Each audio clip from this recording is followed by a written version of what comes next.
Hello दोस्तों, आपका स्वागत है मेरे यूट्यूब चैनल पे। आज हम लोग गुप्त एवं गुप्तचर युग के बारे में जितने भी प्रश्न होता है उसका हल करेंगे। और ये हम लोग का प्रश्न जो आता है बीपीएससी पुनरावलोकन 2025 के बुक से हम लोग इसको पढ़ने की प्रयास करते हैं। तो आइए सब मिलके हम लोग पढ़ते हैं। पहला क्वेश्चन है, किस गुप्त शासक ने अपने बड़े भाई की हत्या कर सत्ता प्राप्त की थी? ये कौन हो जाएगा? चंद्रगुप्त द्वितीय। कौन हो जाएगा? चंद्रगुप्त द्वितीय। अगला क्वेश्चन होगा, प्राचीन भारत का नेपोलियन किसे कहा जाता है? चंद्रगुप्त मौर्य को, पुष्यमित्र को, कनिष्क को और समुद्रगुप्त को। किसको कहा जाएगा? समुद्रगुप्त को। अगला क्वेश्चन है,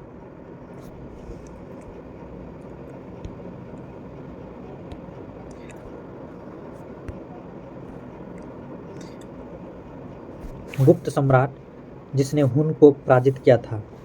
समुद्रगुप्त, चंद्रगुप्त द्वितीय, स्कंदगुप्त, रामगुप्त। कौन हो जाएगा आंसर इसका? चंद्रगुप्त द्वितीय हो जाएगा। नहीं, इसका ऑप्शन हो जाएगा स्कंदगुप्त। कौन हो जाएगा? स्कंदगुप्त। अगला क्वेश्चन है, नालंदा विश्वविद्यालय के संस्थापक कौन था? नालंदा विश्वविद्यालय का संस्थापक था कुमारगुप्त। कौन था? कुमारगुप्त। अगला क्वेश्चन है, नालंदा विश्वविद्यालय की स्थापना का युग है मौर्य युग, कुषाण युग, गुप्त युग, पाल युग। तो हो जाएगा क्या? गुप्त युग। अगला क्वेश्चन होगा, नालंदा विश्वविद्यालय किस लिए विश्व प्रसिद्ध था? चिकित्सा विज्ञान के लिए, तर्कशास्त्र के लिए, बौद्ध धर्म दर्शन के लिए, रसायन विज्ञान के लिए। तो इसका आंसर हो जाएगा बौद्ध धर्म दर्शन के लिए। अगला क्वेश्चन होगा,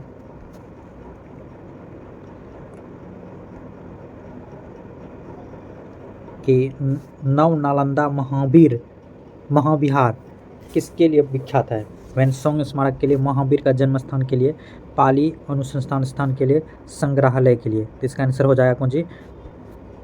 पाली अनुसंधान संस्थान के लिए। अगला क्वेश्चन होगा, नालंदा विश्वविद्यालय का विनाश का कारण था मुसलमान, कुषाण, सिथियंस, मुगल। तो आंसर क्या हो जाएगा इसका? मुसलमान। अगला क्वेश्चन है कि नीचे दिए गए हैं, इन्हें एक कथन ए और दूसरा कथन आर दोनों को ध्यानपूर्वक पढ़े। पहला है कथन ए, 12वीं शताब्दी के अंत तक नालंदा महाविहार का पतन हो गया था। दूसरा है कि महाविहार को राजकीय प्राश्रय मिलना बंद हो गया था। कथन पहला भी सही है, कथन दूसरा भी सही है, लेकिन इसका व्याख्या नहीं कर रहा। कथन ए भी सही है, कथन आर भी सही है, परंतु आर ए की व्याख्या नहीं कर रहा। तो आंसर कौन हो जाएगा? बी हो जाएगा। अगला क्वेश्चन देखिए, निम्नलिखित कथनों पर विचार कीजिए। फाहियान द्वारा चीनी तीर्थयात्री था। फाहियान एक चीनी तीर्थयात्री था जो हर्ष के शासनकाल के दौरान आया था। गलत है। फाहियान चंद्रगुप्त द्वितीय के शासनकाल में आया था। वैनसंग एवं चीनी बौद्ध भिक्षुक थे जिन्होंने चंद्रगुप्त द्वितीय के शासनकाल में नहीं, ये हर्षवर्धन के शासनकाल में आया था। तो इसका आंसर दोनों एक दो उपयुक्त क्या डी हो, इनमें से कोई नहीं हो जाएगा, दोनों गलत है। अगला क्वेश्चन देखिए, प्रसिद्ध चीनी यात्री फाहियान ने किसके शासनकाल में भारत आया था? फाहियान चंद्रगुप्त द्वितीय के शासनकाल में आया था।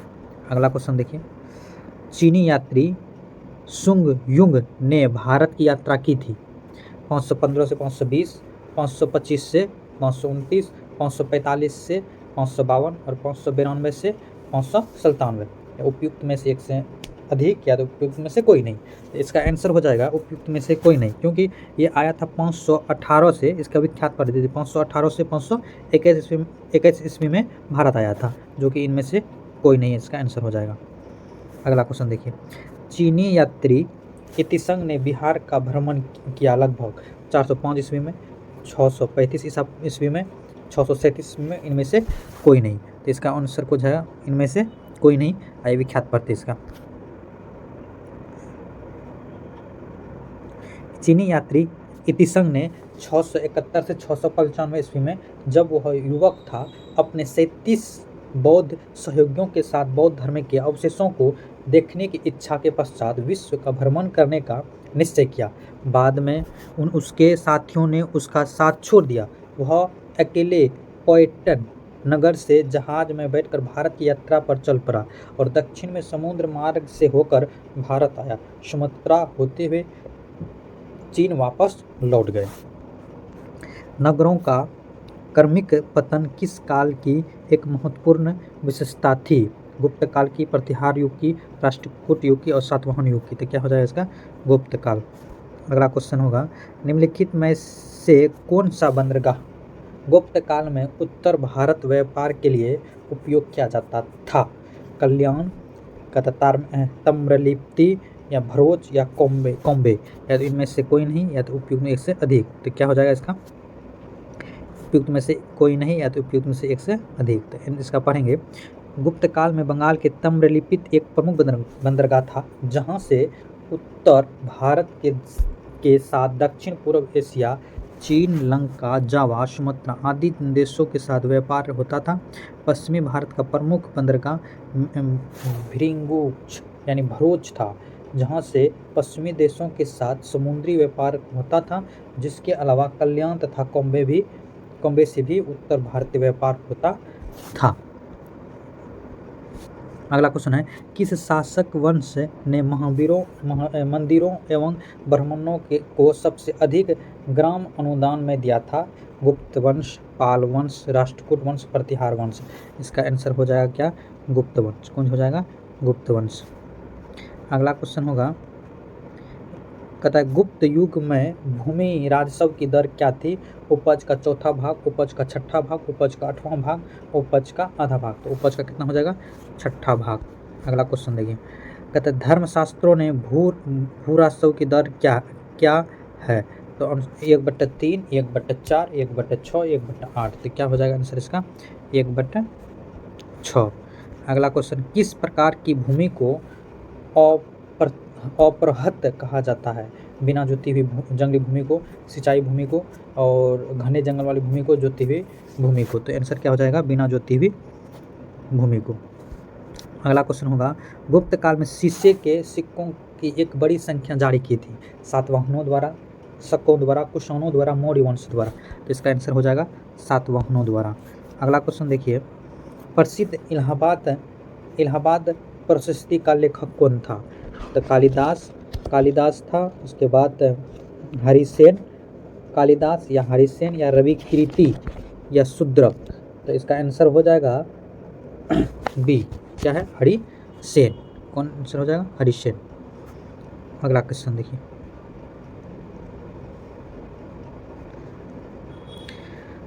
निम्नलिखित में से किस वंश के शासकों को पुराणों में श्री पर्वत्य कहा गया है?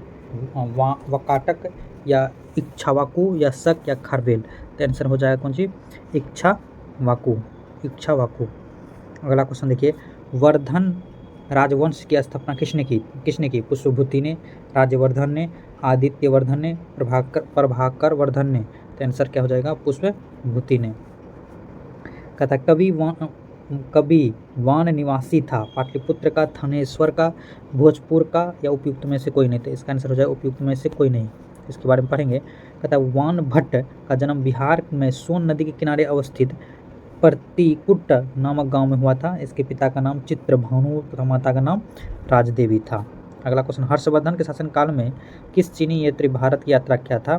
तो फाहियान या ह्वेनसोंग या तो इतिसंग या तारानाथ। तो क्या हो जाएगा? ह्वेनसोंग। अगला क्वेश्चन देखिए, निम्नलिखित में से किस शासक ने हर्ष के समय असम पर शासन किया था? अश्वद जहां, भास्कर वर्मन, राजा दाहिर। उपयुक्त में से कोई नहीं। तो आंसर क्या हो जाएगा? भास्कर वर्मन। अगला क्वेश्चन देखिए, ह्वेनसोंग की भारत में यात्रा के समय सूती कपड़ों के उत्पादन के लिए सबसे प्रसिद्ध नगर था? बनारसी, मथुरा, पाटलिपुत्र और कांची। आंसर कौन हो जाएगा? मथुरा। अगला क्वेश्चन देखिए कि 7वीं शताब्दी ईसा पूर्व के दौरान भारत का कौन सा शासक था जो बौद्ध धर्म के संरक्षण और सांस्कृतिक गतिविधियों के समर्थन के लिए जाना जाता था? अशोक महान, हर्ष, चंद्रगुप्त मौर्य। उपयुक्त में से एक से अधिक, उपयुक्त में से कोई नहीं। तो आंसर कौन हो जाएगा इसका? हर्ष। अगला क्वेश्चन देखिए इसका,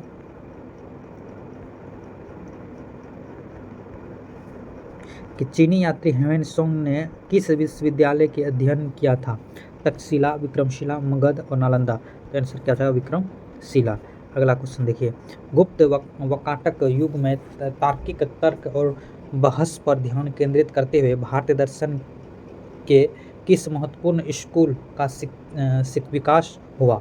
वैश्विक या मीमांसा या न्याय या उपयुक्त में से एक से अधिक या उपयुक्त में से कोई नहीं? तो कौन हो जाएगा आंसर इसका? वैशेषिक। और यहीं तक हम लोग का प्रश्न था। टोटल कितना प्रश्न था? 30 प्रश्न था।